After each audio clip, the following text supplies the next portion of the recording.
다만 여기에 굉장히 많은 소유주분들이 단독 다가구 통건물 가지고 계신 분들이 많은데 그분들을 위해서 한 가지 조언을 좀 드리자면 하루빨리 가설계라도 뽑아 보셔야 된다라는 얘기를 좀 드리고 싶습니다.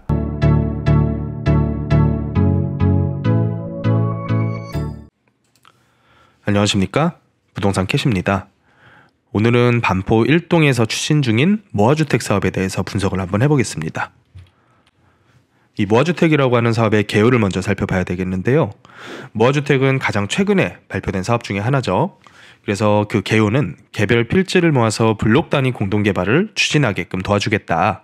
10만 제곱미터 이내의 지역을 단위로 묶어서 모아타운이라는 개념을 도입을 해서 빈집 및 소규모 정비에 관한 법률에 의한 가로주택 정비 사업이라던가 아니면 소규모 재건축 이런 사업들의 타운을 만들겠다는 뜻이겠죠.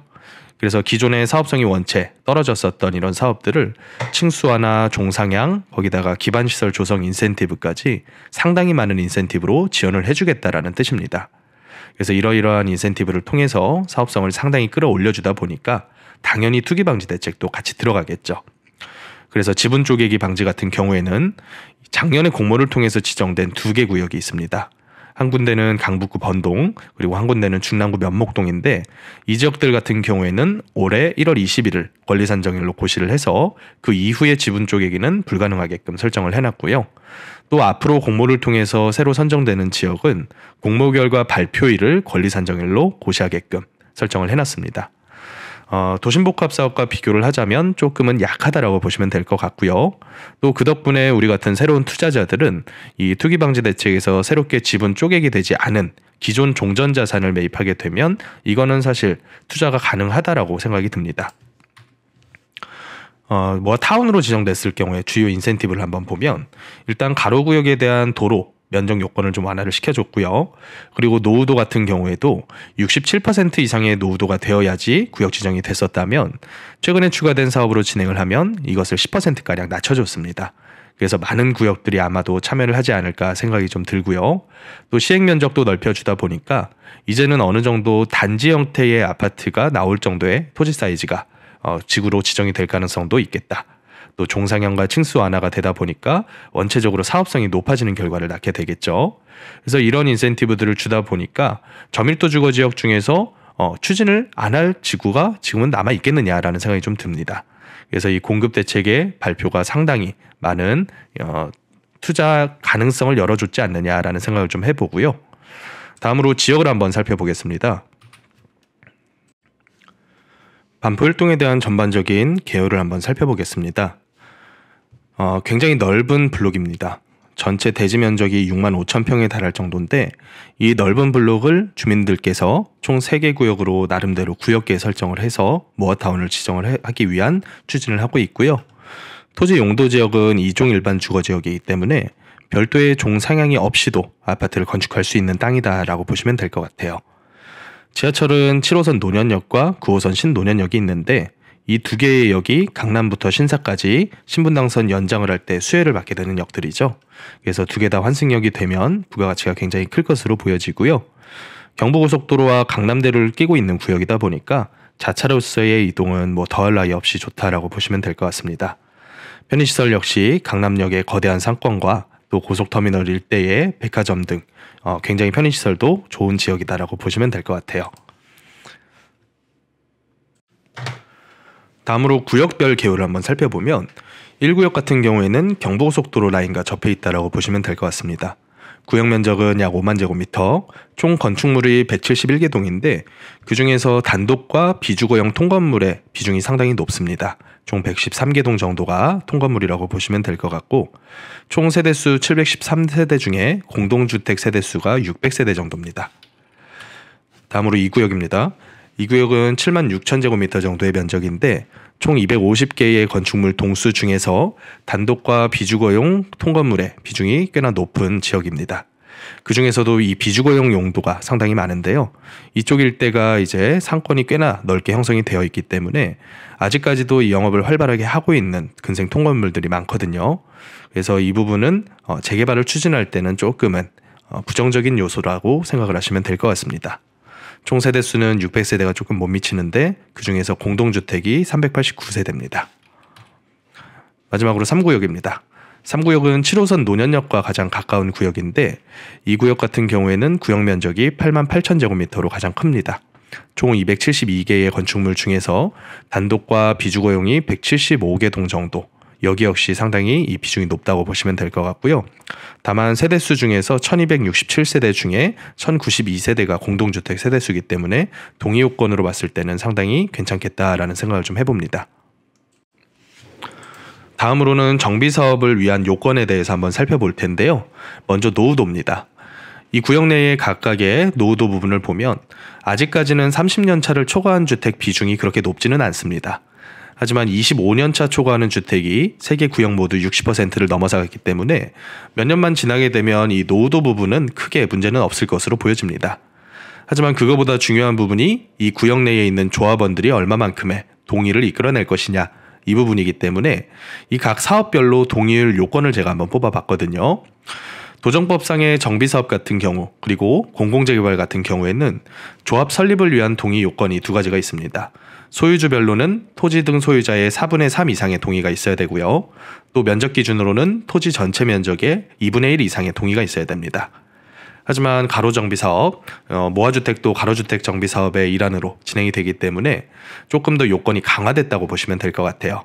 왜냐하면 비교적 작은 면적을 대상으로 하기 때문이죠. 소유주별로는 80% 이상의 동의를 이끌어내야 되고요. 또 면적 기준으로는 3분의 2 이상의 동의를 이끌어낼 수가 있어야 됩니다.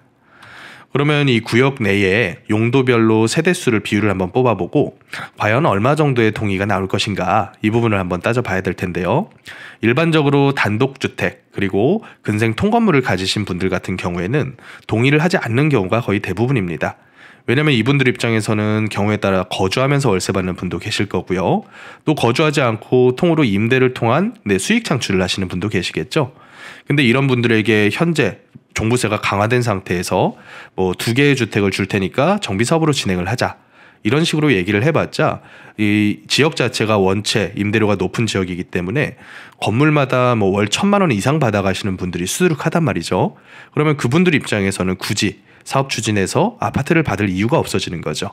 그래서 중요한 게 이 공동주택에 대한 비율이 얼마나 높으냐, 이 부분을 봐야 될 텐데 1구역과 3구역 같은 경우에는 현재 기준으로도 이미 공동주택 비율이 80%를 초과를 했습니다. 그렇다 보니까 소유주별 동의 요건에 대해서는 큰 문제는 없을 것으로 보이지만 2구역 같은 경우에는 상업에 대한 비율이 많이 높거든요. 그렇다 보니까 2구역은 65% 정도 공동세대수 비율이 들어가 있기 때문에 이 조합원 동의를 뽑아내기가 상당히 곤란하겠다라는 생각이 들더라고요. 또 면적 기준도 살펴봐야겠죠. 면적으로 봤을 때 1구역 같은 경우는 단독주택과 근생 그리고 기타 용도의 이 면적이 전체 면적 대비해서 거의 64%에 달할 정도로 상당히 큽니다. 하지만 다른 구역들과 비교했을 때는 오히려 굉장히 적은 정도의 사이즈고요. 이 정도라면 제가 봤을 때는 어느 정도 일부 이 기타 지역들이 공동주택이라던가 아니면 지분 형태로 포함이 되게 된다면 면적별 기준도 충족할 가능성이 상당히 있어 보인다. 3개 구역 중에서는, 이런 생각이 우선 들고요. 2구역 같은 경우에는 앞서 조합원에 대한 부분을 살펴봤던 것과 동일하게 이 근생에 대한 면적이 상당히 큽니다. 그래서 상업시설이 많기 때문에 여기는 동의요건 충족하기가 상당히 까다롭겠다라는 생각이 들더라고요. 3구역 같은 경우에도 이 공동주택 비중이 상당히 높은 편이기 때문에 1구역과 3구역은 사실 진행을 했을 경우에 따라서는 동의요건을 충족을 할 가능성도 있겠다라는 생각이 들더라고요. 이제 전반적인 사업성에 대해서 분석을 해볼 텐데요. 제가 앞서 각 구역별로 동의요건이 얼마나 나올 것이냐를 한번 따져봤을 때 그래도 가장 진행에 있어서 적합해 보이는 사업지인 1구역을 그 예시로 한번 들어봤습니다. 물론 모아주택으로 진행됐을 경우에는 그 구역 내에서도 세부적인 가로정비 사업이 추진돼야 되기 때문에 아직까지는 정확하게 가로정비 사업 각 구역별로 그 사업성을 뽑기에는 근거 자료가 좀 부족합니다. 그래서 1구역이 전체가 하나의 타운화가 되면서 어차피 나중에 완료가 되면 단지화가 되지 않겠습니까? 그래서 그 부분 감안을 해서 250%까지 용적률을 적용받고 통으로 한 개의 아파트 단지가 되었을 경우의 사업성을 한번 뽑아봤습니다. 현재 총 조합원 수는 713명인데 전체 건축 세대 규모는 1300세대 규모입니다. 일부 임대주택까지 포함을 해서요. 그렇다 보니까 이 정도 일반 분양분이 나오는 사업은 사업성이 낮을 수가 없겠죠. 지역도 지역이니만큼. 한 가지 조금 맹점은 원체 토지가가 비싼 동네다 보니까 이 지분가가 상당히 평당 8천만 원 정도 수준까지로 우리가 잡아봐야 되지 않을까. 그래서 사업성이 생각보다는 많이 높아지지는 않더라. 이런 단점이 하나가 있고요. 또 하나의 단점을 뽑아보자면 현재 분양가 상한제 지역들은 마음대로 분양가를 높게 받을 수가 없습니다. 그래서 인근 지역에서 그나마 가장 최근에 분양했었던 단지인 원베일리 정도 수준보다 조금 더 높은 평당 한 6천만 원 정도 일반 분양이 되지 않을까. 이 정도로만 제가 한번 이 사업 구상을 해봤습니다. 그랬더니 전체 B2C 분석으로는 한 107% 정도. 그러니까 사업성은 그리 나쁘진 않지만 그렇다고 해서 아주 월등한 사업성을 생각보다는 보이진 않더라. 이런 결과가 나오더라고요.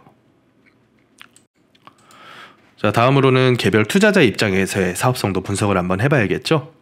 지금은 매물이 아예 없는 상태입니다. 소유주들이 전부 다 매물을 들였기 때문에 작년에 거래됐었던 매매 사례를 가지고 제가 이 개별 투자자 분석을 한번 해봤는데요. 공급 면적 12평에 전용 9평 남짓, 그리고 지분으로는 5.86평을 가진 매물이 작년에 4억 6,300에 거래가 됐더라고요.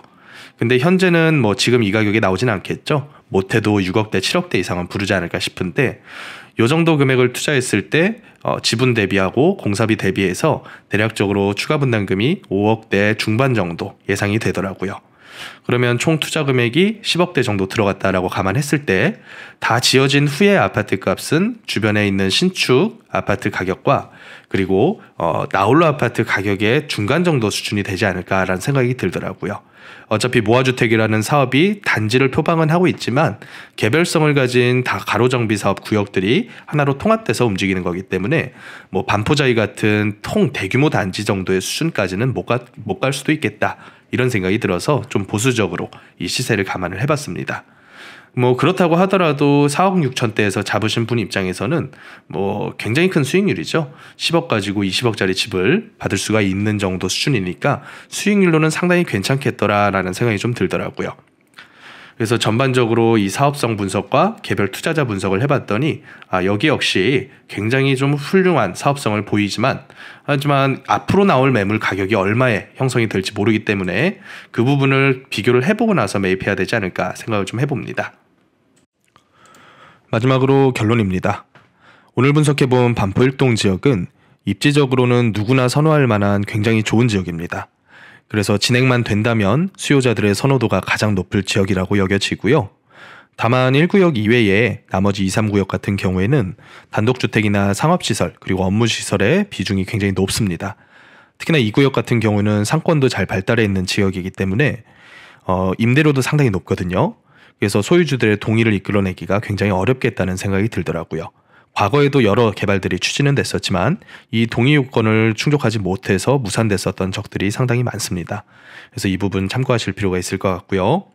만약에 모아타운 사업으로 진행이 된다면 여러 구역들 중에서도 이 경부고속도로 라인 쪽에 있는 노후, 기존에 이미 가로주택 정비 사업을 추진했었던 구역들이 상당히 많거든요. 그래서 이쪽 구역들 같은 경우에는 통으로 개발되는 게 나쁠 리가 없겠죠. 상당히 괜찮을 수가 있겠다라는 생각이 좀 들고요. 다만 여기에 굉장히 많은 소유주분들이 단독 다가구 통건물 가지고 계신 분들이 많은데 그분들을 위해서 한 가지 조언을 좀 드리자면 하루빨리 가설계라도 뽑아 보셔야 된다라는 얘기를 좀 드리고 싶습니다. 과거 진행됐었던 많은 재개발 재건축 구역들에서 이 단독 다가구 가지신 분들이 설마 되겠어 라는 생각을 가지고 반응하지 않았다가 굉장히 큰 피해를 보신 적들이 많거든요. 그래서 이게 지금 봤을 때 동의 요건이 전혀 안 나올 만한 구역들이 아니기 때문에 단독 다가구 가지신 분들은 멀쩡히 가지고 있었던 통건물들 뺏기고 받던 월세 못 받고 그런 상태에서 평가 금액은 굉장히 낮게 나오는 상태에서 굉장히 좀 끌고 가기 어려운 다주택 아파트만 돌려받을 가능성이 큽니다. 그래서 가설기를 뽑아서 쪼개기를 준비를 해야 될 필요성은 느껴진다. 여기까지 오늘 반포 1동에 대한 분석을 마무리를 해보겠습니다.